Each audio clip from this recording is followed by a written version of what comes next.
What's up, Small Worlds family? In this video today, we're going to be following along as we construct an epic moon-based kingdom for our new ant colony. The ant colony in question is going to be some Tetramorium immigrants. They're also commonly known as a pavement ant due to their rapid integration with urban communities. Be sure you watch to the end of this video because I make a terrible mistake that almost ruins the entire build, so just save yourself the trouble and watch me do it. Now, you can do this style of colony in really any container. I chose this container just because I think it looks nice and the top seals very nicely and is easy to take on and off without disturbing my colony too much. Now, you're also going to use some tile grout here. Just add enough water that you can mix it around and it stays in kind of like a toothpaste-like consistency. So it's thick enough that you can pick it up out of there, but it doesn't just run off of whatever you use to pull it up with. But make sure you give that a good mix around. Mix it and then let it settle for 5 or 10 minutes. While it settles, you're going to want to coat the inside of your container with some oil so that when we pour our mixture in and it dries, we can get it back out and it doesn't stick to the inside of your container.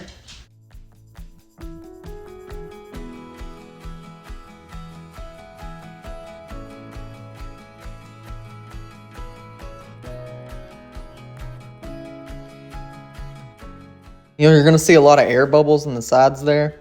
To remove the air bubbles, you just want to take something and kind of just beat the sides of your container, and it will allow those air bubbles to come up to the surface and get out of your mixture. Now, I want to add some features to our moon surface, so I'm adding some of these containers to kind of put like big craters in the surface. That way our ant colony can really crawl around and explore something, and it's not just like this boring gray rocky surface. Now, some builds people choose to add plants, etc. I don't want to add plants, especially with the ant species that we have this time. I feel like they would just eat them all out. Here I am removing the air bubbles. Like I said, just beat the sides of the container, the air bubbles will come out. Now, after you let it sit for about 24 hours or so, this is what you should get. It should be nice and solid. You'll probably have to flip your container upside down and give it a good beat on the sides just to make sure that everything comes out smoothly.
Oh no.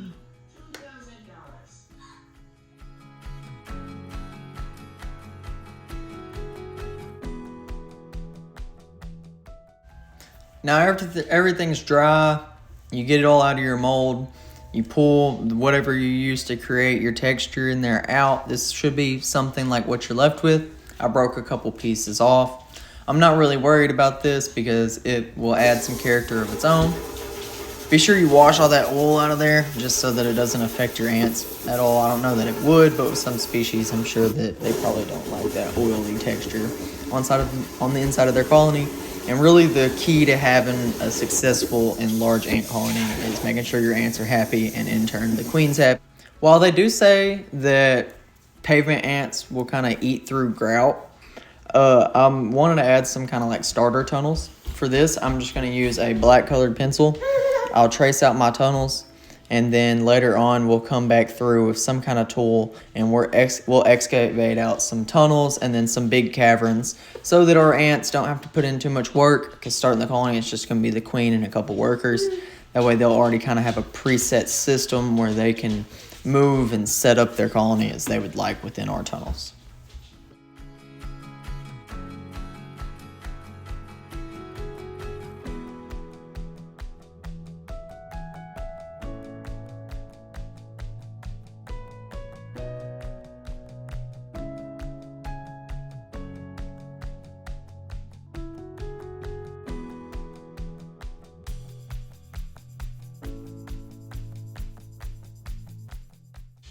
I wouldn't say that it's necessary to do your tunnels in any particular order.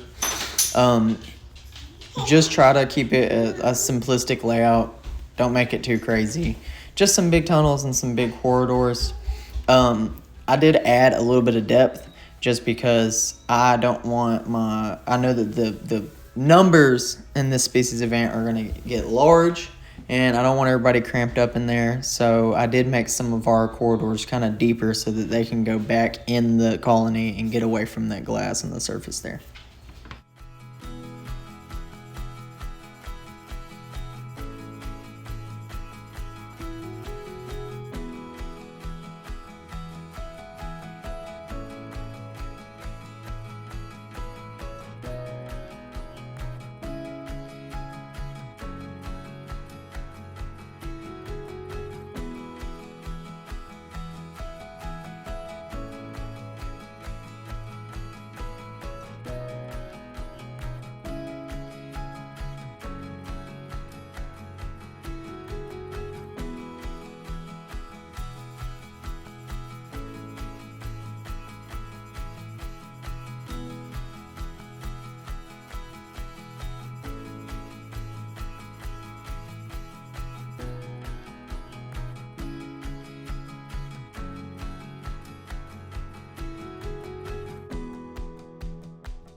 Now that you have your mold back in the original container, You can add some decoration kind of to the outer world.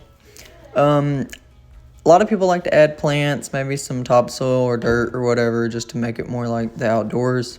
This species of ant being so suited to city life, I just wanted to keep it more like a moon base, like it says in the description. So I just used some of the powder we got from carving out those tunnels and put a little bit of a rocky surface down, just a little bit of texture, so it's not just a plain flat surface.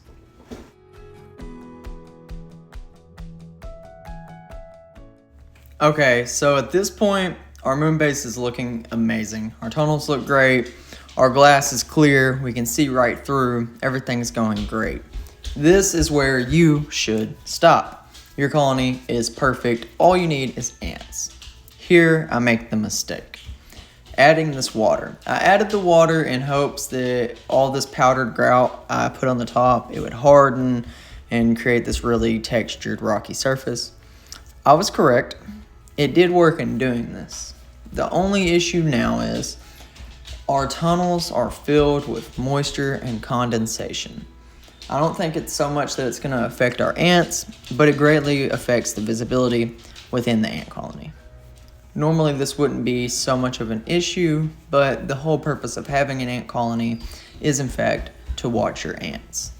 Now I'm stuck waiting and hoping that the glass fully clears and that one day I can fully see my ants as they live their daily lives within the moon base colony.